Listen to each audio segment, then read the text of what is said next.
ଆକାଉଣ୍ଟକୁ ଯାଇନି ସୁଭଦ୍ରା 1 ଟଙ୍କା। ମିଛ ଖବରରେ ଭ୍ରମିତ ନ ହେବାକୁ ପରାମର୍ଶ। ସୁଭଦ୍ରା ଟଙ୍କା ନେଇ ସୂଚନା ଓ ଲୋକସମ୍ପର୍କ ବିଭାଗ ପକ୍ଷରୁ ସ୍ପଷ୍ଟୀକରଣ ଦିଆଯାଇଛି। ହିତାଧିକାରୀଙ୍କ ଖାତାକୁ 1 ଟଙ୍କା ଯିବା ଖବରକୁ ଖଣ୍ଡନ କରିଛି ବିଭାଗ। ସୋସିଆଲ ମିଡ଼ିଆରେ ଚାଲିଥିବା ଖବରରେ ଭ୍ରମିତ ନ ହେବାକୁ ପରାମର୍ଶ ଦିଆଯାଇଛି।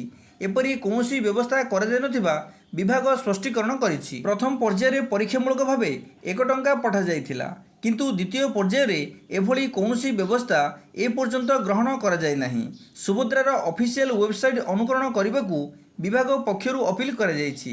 ଟୋଲ୍ ଫ୍ରି ନମ୍ବର 14678କୁ କଲ୍ କରିବାକୁ ବିଭାଗ ପକ୍ଷରୁ ସୂଚନା ଦିଆଯାଇଛି। ଆଜି ସୁଦ୍ଧା ଓଡ଼ିଶାର 1,20,00,000 ମହିଳା ହିତାଧିକାରୀ ସୁଭଦ୍ରା ଯୋଜନାରେ ପଞ୍ଜୀକରଣ କରିଛନ୍ତି। ଚଳିତ ଅକ୍ଟୋବର 9 ତାରିଖରେ ମୁଖ୍ୟମନ୍ତ୍ରୀ ଶ୍ରୀ ମୋହନ ଚରଣ ମାଝୀ ବାରିପଦାଠାରେ 35 ଲକ୍ଷରୁ ଅଧିକ ହିତାଧିକାରୀଙ୍କୁ ଦ୍ୱିତୀୟ ପର୍ଯ୍ୟାୟର ସୁଭଦ୍ରା ଯୋଜନାର ପ୍ରଥମ କିସ୍ତି ପ୍ରଦାନ କରିବେ।